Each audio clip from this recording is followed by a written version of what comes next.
मां साम्या ठारवाणी आया रासी में रहंदी आया बांदर मलजी छठी पुराणी चैन हरन ते आहे कहाणी बांदर मलजी छठी पुराणी चैन हरन ते आहे कहाणी जडे मी करे वसारा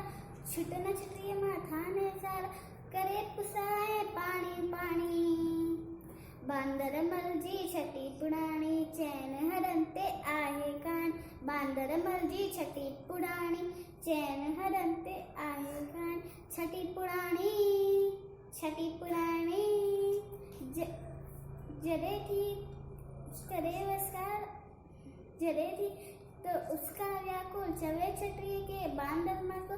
जड़े थी तो उसका व्याकुल चवे छटरी के बांदर माँ को थी उनारे में भी साणी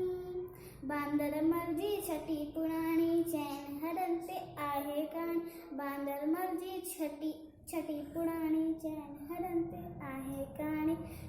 कुले रखी बंदूक बढ़ाए पुछंदो आहे कोत बुराए कुले रखी बंदूक बढ़ाए पुछंदो आहे कोत बुराए पेके वैछा घरजी राणी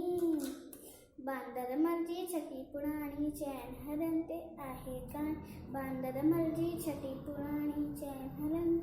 आहे कहाणी जड़े थी करे वस्कार छुटे न छटिए माथा ने सर करे पुसाए पानी पानी